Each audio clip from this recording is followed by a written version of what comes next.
Hi, welcome to 225E or BIO265, Principles of MRI. This is the first lecture in the class. Enjoy. This was medical imaging before 1895. Okay? It's medical imaging before 1895.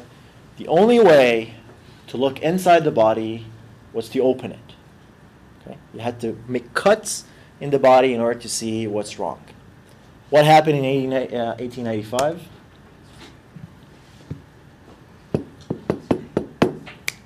Speak up. Don't be shy. Right, X-ray. Röntgen first discovered X-ray, and this is actually the first X-ray image that's been produced. And you know what image is this? Anyone knows? His wife's hand. Yeah, Röntgen's wife's hand, and this is the wedding ring or two rings. And what X-ray done really is revolutionized the way diagnostic imaging is done, because for the first time, you could see the internal stuff within the body without opening up. And this really changed the way medicine works. I mean, think about it. Like before, there's no way there's no way of knowing if there's a fracture or something unless you open the thing up. And it was just people just didn't know. And so now, for the first time, you can look inside the body without opening it. Now, with medical imaging, you can not just see anatomy. Today, you can also visualize the function. And I will talk a little bit about what's the difference between anatomy and function. And there's many, many modalities. I mean, and many, many sources of contrast that you can see today. Now, what the basic concept of any medical imaging modality is that you have some imaging system that has, electronics, control, computing, algorithm, visualization, and all, like basically this engineering stuff. Okay, you have a source of energy that emits some kind of energy. You have the body, which is image, that either absorbs, generates, does something with that energy, and that energy is detected by some detector. It's picked up, and the imaging system tries to make an image out of that information. Okay. Now, what are the requirements for such imaging systems? The most important thing is that you should have some diagnostic contrast, some difference within the values of the pixels that come out that give you important information. The other thing is that it needs to be sensitive to certain parameters. For example, if you have some disease, it will show up in the signal. You want to be able to be sensitive to that. But its sensitivity is not enough. You have to have also specificity. So you have to be able to say, well, if you detect something, what it is, because maybe a lot of things that can be detected, but not necessarily any one of them can indicate a disease. So sensitivity and specificity are the most important thing. You want to see function often. You want to image at a high spatial resolution, temporal resolution sometimes. You want it to be safe. And safety is really important, because especially now, as you expose so many patients to many imaging modalities, you don't want to make people sick just because you're imaging them. You want to be fast and expensive and so on, easy to use. And of course, you can't satisfy all of these in one specific modality, but there's a lot of modalities out there. And so often what you'll do is you would take a patient and scan it with different imaging modalities and try to get the most out of that information. So what are the common imaging modalities? The first one is projection X-ray, and that uses electromagnetic radiation in the X-ray range. Okay, so is ionizing radiation. An X-ray is just, how many of you have gone through an X-ray? It's very commonly used, okay, as you can see. It's very commonly used, and it's very, very cheap. Computed tomography it's basically X-ray, but X-ray plus plus, because it allows you also to see cross sections. And again, it uses the same mechanism of electromagnetic radiation, so X-ray radiation. How many people ever went through CT? So less used, okay, but still heavily used. Ultrasound uses sound waves in order to do the imaging. How many have you gone through ultrasound? Yeah, so it's also very cheap, very often used. And then you've got the nuclear medicine, so those that use radioactivity, so positron emission tomography and signal photon emission tomography. And then at the end here, I put magnetic resonance imaging, which uses magnetics, okay, so magnetic fields in order to do the imaging. So you've got all these bunch of energies and all these bunch of things that you can image with. How many people have ever gone through an MR? More than 50 times? Okay. There's a few. There's a few. 100? Something in that range. So the field of medical imaging is really multidisciplinary. You can actually see it within just this particular class. Okay. And here we're just going to focus on the engineering part of it. You know, how this thing actually work. So since the inventions of all these medical imaging modalities, there's been a lot of advances. Okay. So if you look at the first X-ray in 1895, this is X-ray then, this is X-ray today. So some resolution improvement, sensitivity improvement. But actually, you know, with X-ray, it was pretty good then. There was, you know, not much improvement, except now everything is digital. So you've got basically digital detectors rather than analog ones. With CT, this is an early CT image, 1975. This is CT today, so major advancement in CT. This is ultrasound, 1959. An ultrasound of twins in the uterus. This is 2007. Again, twins in uterus, much better quality. This is 2012. This morning, of the same setup over here. It's cute. That was an ultrasound. The last one. This is MRI 1978, one of the first images of the abdomen MRI. This is what you got today. I mean, with MRI, it's definitely significant advancement over about a period of 30 years, almost 30 years. This is an amazing quality compared to this.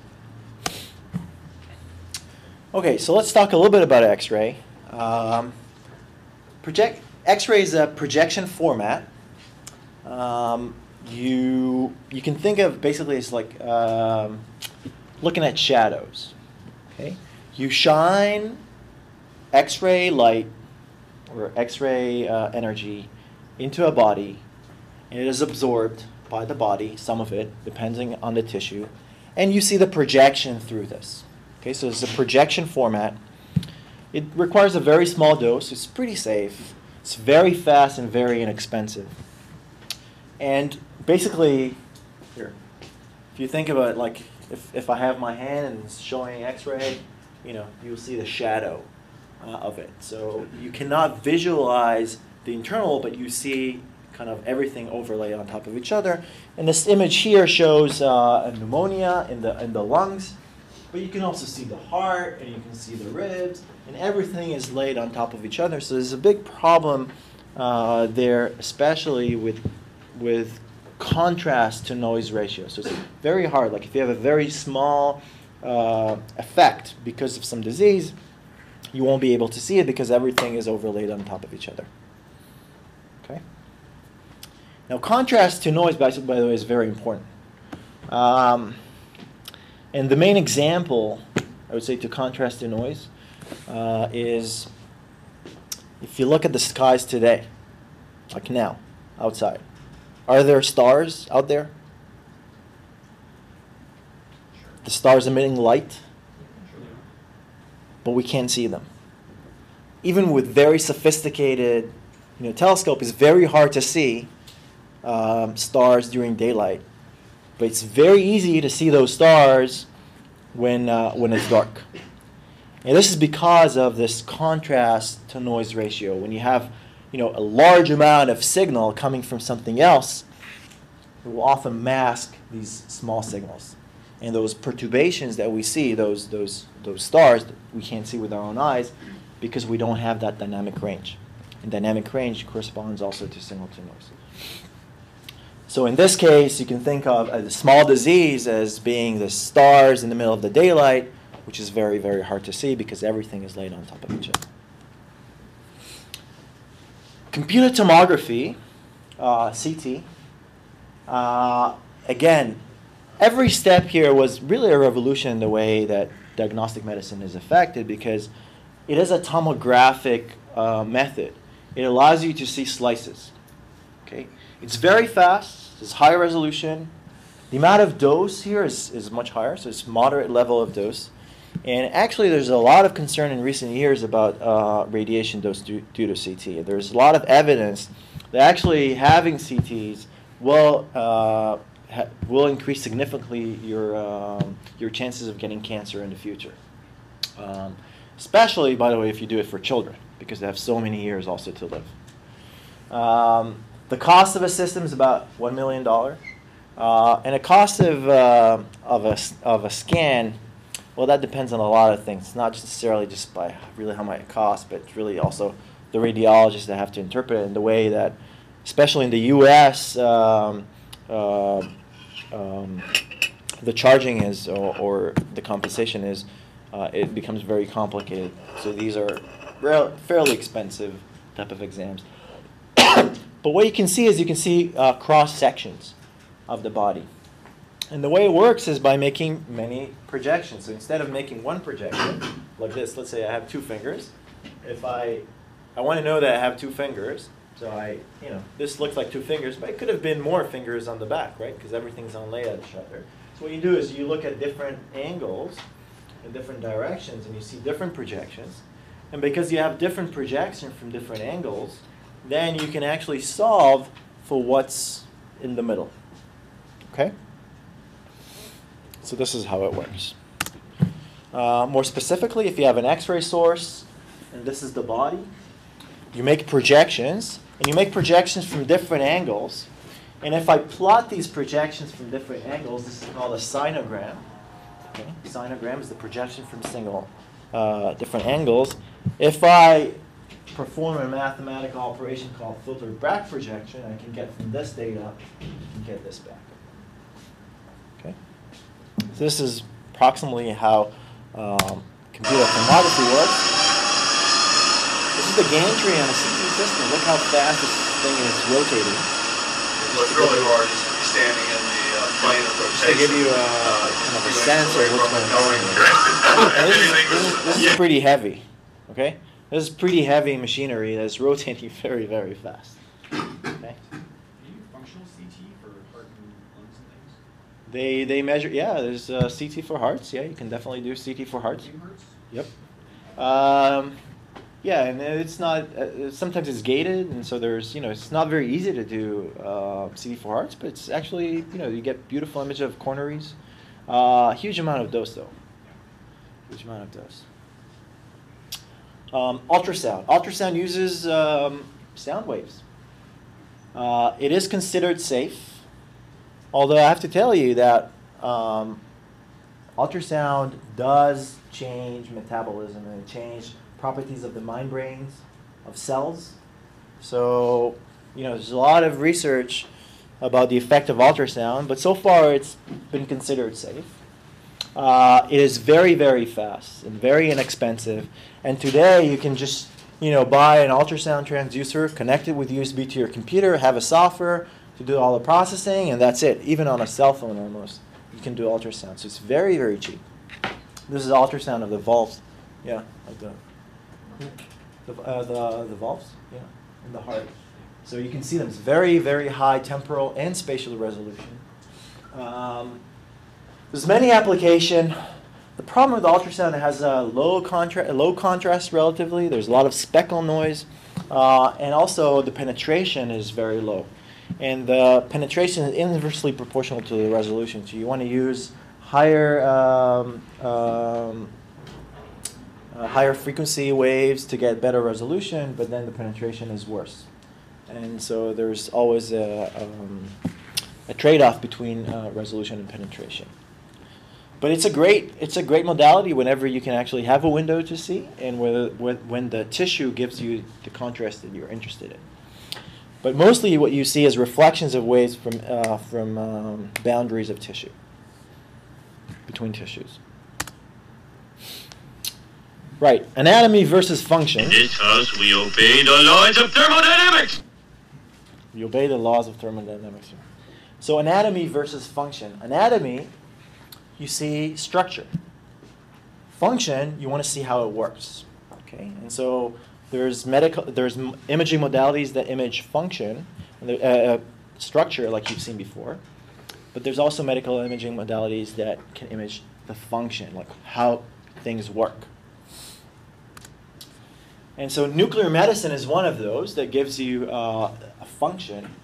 And what it does, the way it works is that you inject a radioactive isotope, often that is attached to some metabolites, like for example glucose. So you take carbon 11, for example, for PET, that is radioactive. And this radioactive tracer is then imaged because it emits either, so with PET, this positron emission tomography, the radioactive isotope emits positron, which when it meets an electron very, very quickly, there's annihilation, and two gamma photons are emitted on both in opposite directions. And then the PET detector will detect this incident and assume that something happens along this particular line. And then if you detect many, many incidents in many, many directions, you can actually make images. So it's, again, a tomographic modality where SPECT only images gamma radiation directly. So it's isotopes that just emit gamma radiation without not through annihilation of positron and electron. It has relatively high dose, very low resolution because you have to detect those incidents of radiation that is emitted. The cost is, it's fairly large, about $1 to $2 million. But you can, because you can tag metabolites, you can actually image function. So you can image, for example, activity in certain locations. So if you have tumors, often they have different metabolism than other parts of the body. And so you can detect it using this. And this is an example of brain metabolism using PET. Magnetic resonance imaging. Okay, so it's based on the phenomenon called nuclear magnetic resonance. Okay, and there's a history why there's a name magnetic resonance imaging. It used to be, back in the 80s, MRI used to be called NMR. And the reason there was a change is because, people, it was just because of people were kind of afraid of going through an NMR machine because it was nuclear. But there's no really radiation involved here. And so just to show that it's safe and to remove this scare, they changed the name into magnetic resonance imaging instead of nuclear magnetic resonance. Okay, so MRI's magnetic resonance imaging. Don't say MRI imaging, okay, because then it will be magnetic resonance imaging. It's just, just incorrect. Now, MRI is very, very different than CT, okay? It often is confused, though, because there's a tube, and, you put the person inside, and one makes clicks, and one just rotates, and you get cross-sectional images, and everyone thinks that, if you ask a lot of people, did you go through an MRI, and they'll say, oh, yeah, but it was really a CT, and, vice versa. But it's very, very different. And the cost of MRI is about $1 to $3 million for a system. And it's mainly because of the magnet that is involved. There's a superconducting magnet that is involved there. It's pretty expensive to manufacture. Just a little bit of history. 1946, Felix Bloch, Stanford, Edward Purcell from Harvard, they independently discovered the NMR phenomena and got a Nobel Prize in Physics in 1952. 1971, so NMR was definitely within research. A lot of research going on NMR, especially in chemistry. But then Raymond Demadian showed that there are changes in the MR parameters T1 and T2, which we'll talk about in class, in cancer. And so people started to think about medical NMR as an application. In 1972, there was the invention of CT. Now, I said that MRI is very, very different CT, but there's some situations where the reconstruction of MRI data and NMR, of CT and MRI can be quite similar. And so people started thinking about cross-sectional imaging or tomography. And then Lauterberg in 1973 described MRI in a similar way to CT as a tomography problem. In 1975, Ernst proposed some concept, key concept of Fourier transform imaging. Got a Nobel Prize in 1991. And then 1970, Mansfield contributed key idea like how to select slices. Selecting slices in MRIs really changed and made it practical. And really, the widespread of MRI systems starts in about 1982. That's first clinical systems starting to appear on the market and FDA approval and so on and so forth.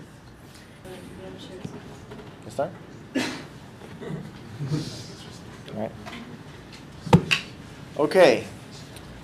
So now let's talk a little bit about MRI, because this is really what we're all in for.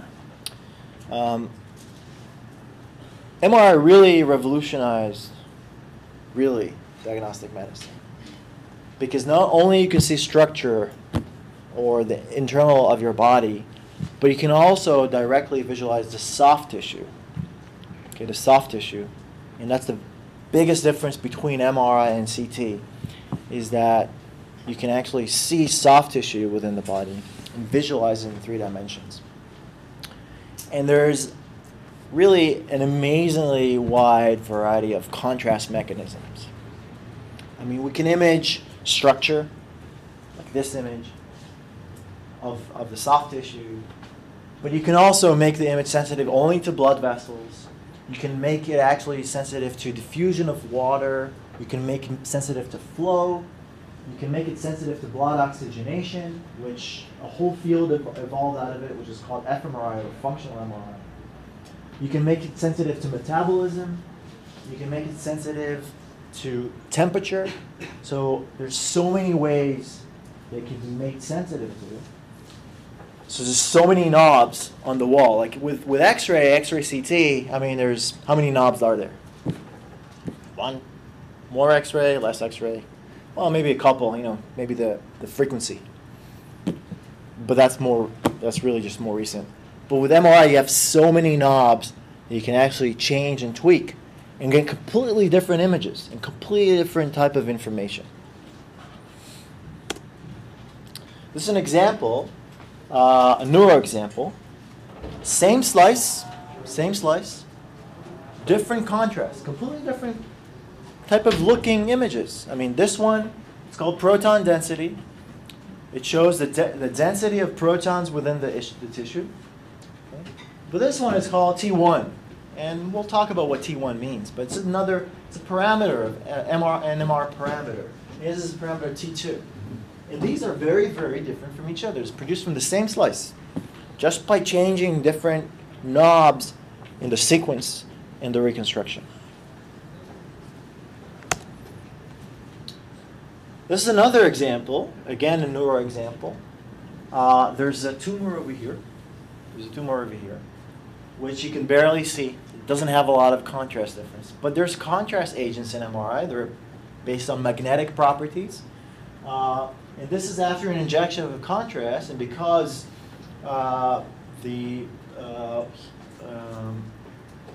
the blood-brain barrier doesn't let the contrast leak into the tissue where it's normal tissue in the brain, but only when there's a tumor, then we see an enhancement where the tumor is. Okay? So there's contrast agents that you can also use with MRI. This is a left-of-body example. This is contrast enhanced. You can see mostly blood vessels because that's where the contrast. This is a cross section through the body. Top is the heart, kidneys over here, and this is the aorta coming down. And here it bifurcates down into the blood vessels. This is the knee. Okay, cross section through the knee. This is a coronal cross section through the knee. You see the structure of the knee. You can see the cartilage, you can see the bone, you can see the tissue around it. This is mostly fat over here. Are those actually like creases in the bone you can see? What? This? Yeah, that's the This is the bone. The bone marrow. Within the bone, there's fatty tissue. Okay, so most of the signal you see is not the bone itself, but the fat within the bone. And the structure that you see are actually the bone. So it's real signal. It's like real Oh yeah, it's a real signal. Yeah. Actually, the signal comes from the bone as opposed to CT, where the bone attenuates the signal. You can also image dynamics. This is after you inject a contrast. You can see how the contrast evolves. This is the first pass through the body. What you see is that there's certain enhancement in the arteries. But as time goes by, you see also signal coming out in the veins. This is a vein over here. It doesn't show up over here. Okay? And if you see the spleen, this is the spleen. It has this kind of striping kind of looking because different tissue within the spleen absorbs the contrast at different times. And so you got this striping, but after a while it becomes washed out. This is the liver up here on the top. Mainly in the beginning you see mostly arteries, and at the end you see mostly veins. And you can follow that dynamics. In MRI you can actually see, you can also image dynamics. It's very hard, it's very difficult, but it's still possible.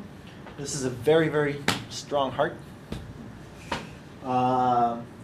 that is done with real time. It's low resolution, but it's still, you can see a lot of, for example, you can see the leaflets of the valve a little bit over here. You can kind of see them. I don't know if you see, you can try to pause it, but it's hard. Pause. Oh, no, not you. No, sorry. Well, doesn't matter.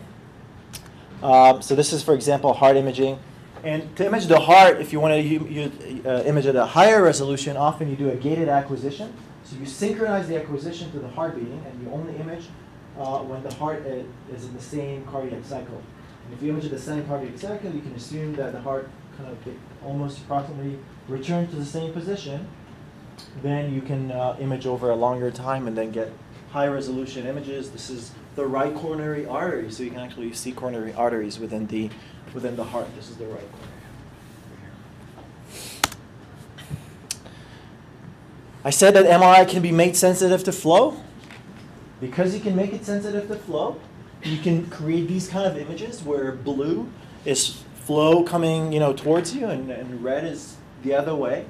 Or you can even process something more complicated. This is processed MRI data that's been converted into four-dimensional flow fields, and these are streamlines. It's post-processing of data that was made sensitive to flow, but you can extract flow information. This is flow through the aorta, and you see how blood flows into when it splits through different blood vessels. This is, again, you can follow velocities. So there's a lot of very cool things that you can do when you make the signal sensitive to flow. And we'll learn in class how to make it sensitive to flow and how to get the flow information out of it. Diffusion. Now think about it. Water, molecules, they diffuse, right? Okay, this is small, right?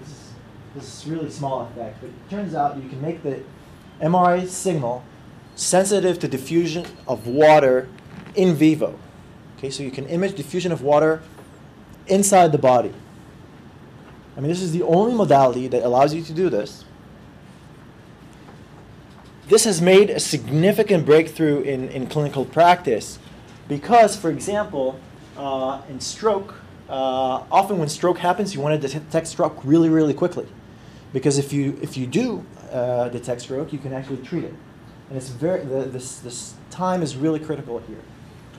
But just normal MRI is not sensitive to stroke that happens immediately. It takes time till the tissue changes its properties so you can see that something happened. But because when you have stroke, or let's say when you have leak of blood within the tissue, that definitely changes the diffusion coefficients of water molecules in the brain. Because where there's more free water, there's more diffusion than restricted water. And you can see it immediately after. So you can make this the MRI sensitive to diffusion. And what you see that this area here is brighter because water are more restricted than other positions. Okay? So this is, I think, an ischemic area where there's not a lot of water diffusing. Okay? And so you can detect it really, really quickly, 3 hours after. Okay? And this is 3 after with regular, and you can't see almost anything. Okay? Now, because you can make MRI, the signal sensitive to diffusion of water, if you have fibers, let's say neuron fibers within your brain, because you have this myelin sheath around the neurons, water diffuse easily along the neuron, but they don't diffuse very easily across it. So if you can make the signal sensitive to diffusion in different directions, perhaps you can extract the directionality of the diffusion coefficients, and from that you can extract fiber tracks. And this is an example of extracting fiber track information from the MRI signal just by making it sensitive to diffusion. This is called diffusion tensor imaging. This is an example of a postmortem brain, and you can see the fibers here, but you can also see the fibers within the living person. Okay, so you can actually map fibers within the living, or fiber bundles mostly, within a living person. Now you can make the MRI sensitive to blood oxygenation because it turns out that hemoglobin and oxyhemoglobin and deoxyhemoglobin, so oxygenated blood and deoxygenated blood, have different magnetic properties. And so they modulate the MRI signal. And from that, you can look at brain activity, and this whole field called fMRI has evolved just from this phenomenon. And you can, just by looking at the MRI signal while presenting a stimulus, you can look at the result, try to correlate and do all sorts of an experiment and extract a lot of information about the brain activity. In the Gallant lab here, but Jack Gallant, we have some people from there. They've taken it, a whole step forward and try to use this fMRI signal to do kind of, brain mind reading. So trying to figure out what the person is looking at just from looking at the MRI signal that comes out. This is just an amazing result that only recently been published. So what I showed you is that MRI provides you structure, but it provides you also function. And another function that you can use is looking at metabolism, and you can actually do, you can use MRI in order to do functional imaging of metabolism by injecting different metabolites that, for example, you don't have to image water or water protons. You can also image carbon-13, which is another isotope of carbon. And at UCSF, there's a large amount of work over there that's been used by injecting these metabolites that have an enhanced, called hyperpolarization signal. That signal lasts for about a minute, and during that minute, you can image the metabolism of those injected compounds. For example, you can inject pyruvate, and that will metabolite into lactate and alanine, and you can actually track this. And it turns out that tumor metabolism is different than the normal tissue metabolism, and you can actually see this. For example, this is a lactate peak representing lactate in a tumor, and this is a peak representing lactate in not a tumor. and you see that the ratio between the injected pyruvate and the lactate is different between tumor and the normal. And so you can actually see whether that tumor can, what is metabolism, and from that you can indicate whether this is a tumor of high risk or not, and will respond to treatment or not. There's a lot of work done on this. Now a little bit about just MRI. MRI images, although you think of things as real valued, real valued phenomena, is actually has a magnitude, but it also has a phase. And we'll learn in class why it has a phase and what does this phase mean. Sometimes means nothing. Sometimes means a lot of information. For example, in flow imaging, all the information is in the phase, whereas in structural imaging, it's basically not there's no information at all. So in certain situations, phase provides a lot of information. Sometimes it doesn't. Here's an example where actually phase can make a difference. This is an image of a breast, and the white over here is fat, and the rest of the stuff is water. So the darker stuff is water, and during using changes, because the frequency of protons in fat are slightly different than the frequencies of protons in water, you can make in one image fat and water have the same phase, and you can make in another image fat and water have an opposite phase. And so the dark places over here is pixels. Yeah. It's pixels which have exactly the same amount of fat and water, but because they have opposite phase, their signal cancel. Okay? So this is the dark spots over here.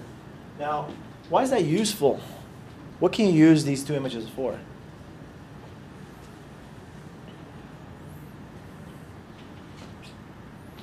What if I add those images together? I mean, one, water is positive. Here water is positive. Here's fat positive. Here's water positive. Here's fat negative. If I add them both, I get just a water image. Okay, if I subtract them, I get a fat image. So I can separate between species. Okay, I can separate between fat and water. Why is that important? Well, especially in the breast, there's a lot of fatty tissue, but it doesn't have any clinical information. Actually, all the information is mostly within protons in water. And so if you have a tumor, the fat signal, which is really bright, usually overwhelms the signal. And so if you would suppress the signal from fat, you can increase your contrast to noise. Okay, remember the stars. Are we doing on time? Okay. There's other things, like this is, we'll learn what these means, but these two images acquired with two different type of sequences. One is called a spin echo, one is called a gradient echo. And what you see here, that there's a lot of loss of signal in this area because there's a lot of air tissue interface between where the sinuses are. And these cause changes locally in the magnetic field next to the sinuses. And so in this type of a sequence, it's very sensitive to these changes. And so the signal here is destroyed, whereas here you can actually get that signal back. Okay, so this is called a gradient echo, and this is called a spin echo. We'll learn about those. How can we do this? Chemical shift. This is 3 images, same brain, but what's the difference in those images? It's subtle, but take a look, especially between this one and this one. Anyone has an idea?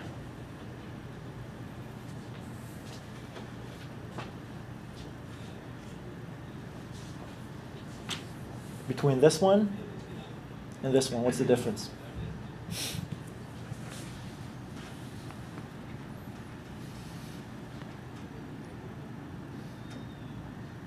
Look at the outside. What's the difference? Yeah, so this thing over here, this bright white thing, right?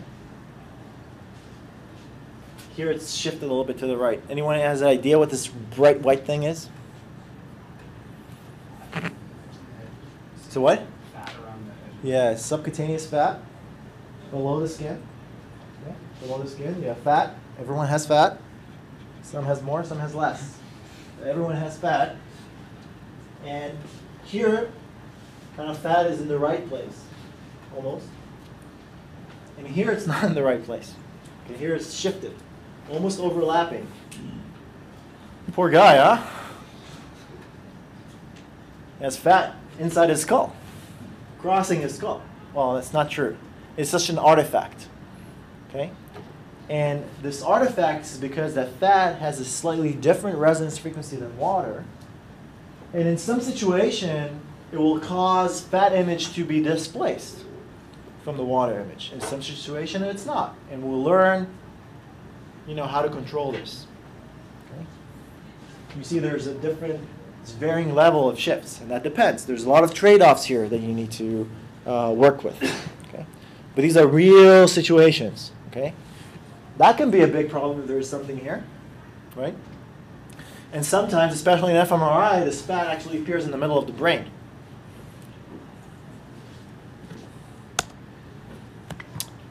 Even worse, metal artifacts. These are, this guy has metal screws. And you see these bright things called piling artifacts is because metal distorts the field. And in MRI, the position of things are encoded within the frequency, and because the frequency is changed because the field has changed, then you've got this signal that coming from one place and moving to the other place that makes this thing just brighter. That's a problem if you want to image a guy that has a knee injury and has some screws inserted. You can't see the tissue. Well, there's ways and mechanisms, and this is engineering, to go from here to here. A lot of engineering, signal processing, yeah. So does a screw have magnetic materials in it, or it's not magnetic? It's titanium screws. No, non-magnetic, but it's metal. It's metal. Okay, so it does create. I think this in this situation is not even. I think it was stainless steel.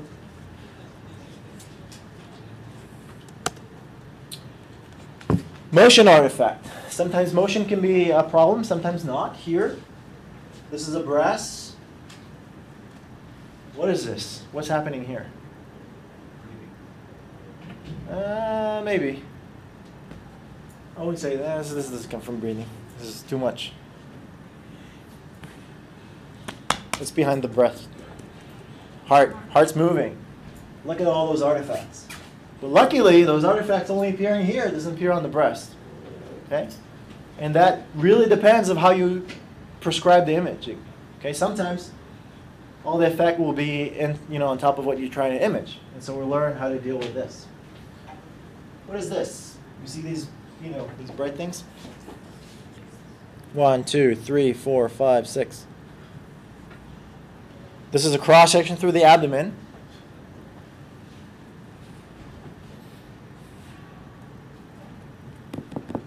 Where are these coming from? Do you know what is this? Let me give you a hint. This is the aorta. What happens to blood in the aorta? It is pulsatile, right? It sometimes, when the heart beats, contracts, blood flows in. When it contracts, blood doesn't flow, so it's pulsatile flow. And while you image, if you image more, if your imaging of a slice takes more than a certain time, then there's going to be a few heartbeats within that time. And so this pulsatile flow will create these things that are called ghosts. Okay? And depend on the way you acquire, those ghosts are, going to be at different positions. They're not going to be there. They're going to be there. It depends. Sometimes it's going to be a problem. Sometimes it's not going to be a problem. So we'll learn about this. This is another artifact. This is called motion blurring and also ghosts. This is a very non-cooperative pediatric patient that decided to get out of the scanner in the middle of a scan. Okay, so how does MRI work? There's this thing called magnetic polarization. And to create this magnetic polarization, you need a very, very strong magnet, powerful magnet, superconducting one. There's another part called excitation. And for the excitation, you need a very strong, powerful RF transmitter, radio frequency transmitter. In the acquisition, we encode the position in the frequency, and for that, we need to change linear magnetic fields using a very powerful audio amp type amplifiers. It's very powerful, a lot of power that is used in an MRI system. Polarization. Protons have a thing called magnetic moment. It's an inherent property. And it's due to quantum mechanics, but it's an inherent property of the material. They also have spins. Spins is it's an angular momentum, but it's an inherent property of the material. It's not really something's moving. But you can model it as kind of like a bunch of rotating magnets.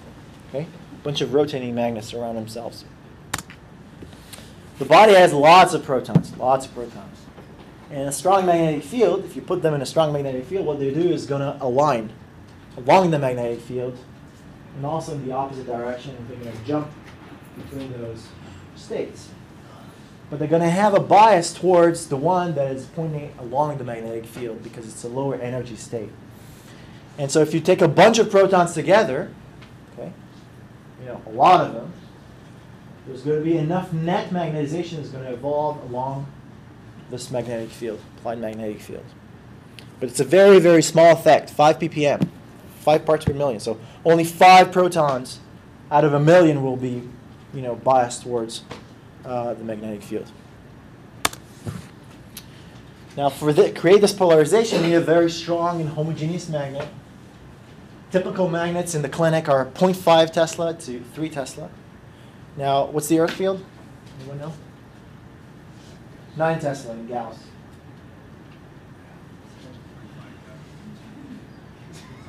Who said 0.5 Gauss? It's on the screen. Myself? Yeah, that's right. You can read. It's good. Good. So Earth field is around 0.5 Gauss. 1 Tesla is 10,000. Okay, so it's a very, very strong field, right? And because it's a very strong field, it's typically superconducting. Okay, so you've got the superconducting wire that creates this very strong magnetic field. This is the typical MRI system. Has this big magnet. Has the bed. Patient goes in. Inside is very homogeneous, very high field. Okay, and okay. So polarization. This polarization results in some net magnetization. So you can think of a bunch of spins together that have this is the direction of the magnetic field. They have a magnetic moment pointing to the magnetic field. And when you excite those magnetization from equilibrium, because it has this magnetic field and it has a magnetic moment and it has magnetization, the forces that operate on this magnetization creates precession. This is very similar to this rotating wheel that the Earth wants to pull down, but it has an angular momentum, which then creates a precession around a certain axis. Here, the magnetic field wants to put magnetization back, but it has a precession, it has the angular momentum, so that's why it precesses. So it's very similar reasons why you have this. And the frequency that it precesses is proportional to the field. Okay, so in this case, if the pulling of the Earth was stronger, then this wheel will rotate faster. Okay, it's like a spinning top. Okay, it precesses around itself. And so if the magnetic field is stronger, then the precession is stronger. And it's the typical frequency at 1.5 Tesla is around 64 megahertz for protons. 128, 127, 128 at 3 Tesla. Okay, so you've got this magnet, okay, that's precessing. Okay, if you put a coil here, so this magnet's precessing creates magnetic flux. If you put a coil here and you've got changing in the magnetic field versus time, there's changes in the magnetic flux that go through this coil, which creates a voltage, and we receive a signal out of this voltage. Okay? Only happens if it's excited, if it's not along the field. If it's along the field, then you won't see anything. It won't precess. But only if it's excited, there's precession, and then there's going to be voltage in the coil. So the signal that we see mostly come from hydrogen protons, mostly water. And I said that when you put in a sample in the magnetic field, it's magnetized. There's magnetization created. And for example, let's put this glass of water in a strong magnetic field. What we're going to do then is we're going to apply a radio frequency pulse that's going to excite that magnetization from being aligned through the field to being shifted. And so when you excite the magnetization, what you'll have in turn is you have a signal coming back. Okay? You'll have a signal coming back. And the frequency of the signal that's coming back and is received in this pickup coil is going to be proportional to the magnetic field that the sample is in. And so this is the time signal that's going to come out of the sample. This is called an FID, free induction decay. And it's going to decay over time, and it's going to have a frequency that corresponds to the magnetic field that it's in. If we increase the field, then the frequency is going to be higher. Okay? All right. But the fact that you have this very strong magnetic field doesn't have any spatial information, because if I put 3 glasses of water in the scanner, I can't figure out which one is coming from where. Because the signal that's going to come out is going to have the same frequency, and it's going to align on top of each other, and you just get the contribution of everything together. Okay? So just the main magnetic field is missing spatial information. There's no spatial information there. So how do we add spatial information? We add another field. It's called a gradient field. This changes linearly in space. It's unchanged in the middle. It's stronger on one side, and it's weaker on the other side. Still along this position. Still along this direction, but it just makes this stronger here and weaker here. And so this glass of water here sees a higher magnetic field. This one sees a weaker magnetic field. Now, because the precession frequency corresponds to the magnetic field, the signal is emitted corresponds to that magnetic field of frequency, then you're going to have a dispersion in frequencies. That glass is going to have the signal that comes out is going to be different than this one, and so on and so forth. So if you've seen here, there's some dispersion. Let's zoom in and see what happens. What you see is that once you put this gradient magnetic field, there's a mapping between the spatial position of the water and the frequencies. So if this is a time signal, and of course the signal is overlaid on top of each other, this is a time signal and this is its frequency, then there's a mapping between the frequency and the position. Yep. So is frequency the only a function of the magnetic intensity, or is it also a function of what it's measuring? Is it like if that was like a glass of Coke and water and fat? Okay, so let's now assume that protons have the same frequency. All the same frequency. Okay? So then, you're right, the frequency is going to be only determined by the position or the frequency at every position, or the magnetic field at every position. What you saw in the chemical shift is the fact that we're relying on everything to be in the same frequency, but they're not, and so we get artifacts. But for now, let's assume that everything processes at the same frequency. And the only contribution is because of this linear magnetic field. Yep. So this is a temporally constant field, right? It's constant temporally, yeah. It doesn't change. We apply this field, and those are the frequencies that are measured. Okay? And how do we get from here? This is what we measure. How do we get from here to here?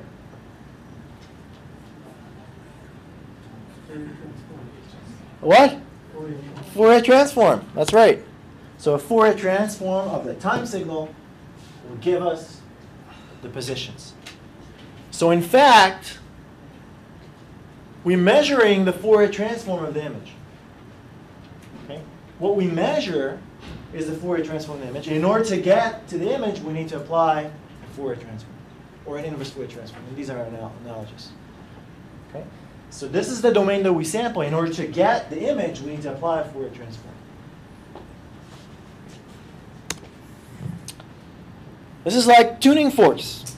When you put a magnetic field, like a gradient magnetic field, then you'll get, from spins at different positions, you'll get a different frequency. Okay? Like different frequencies that come out. If you analyze the time signal of it, okay, then you can figure out, like if I put these, according to frequency width versus position, like a piano. If I analyze the sound that's coming out, the frequencies of the sound, I can figure out in the piano which keys I pressed or which tuning forks I applied. Okay, so this is very similar concept. So we're going to stop here. So in MR imaging, we measure the frequency, and this is called K-space. This is the raw data that comes out.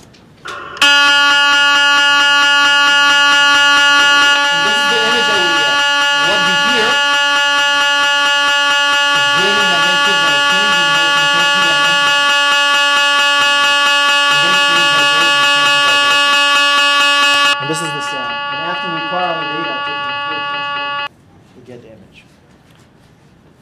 We'll go on the next lecture. So see you on Thursday, those who are decided to come.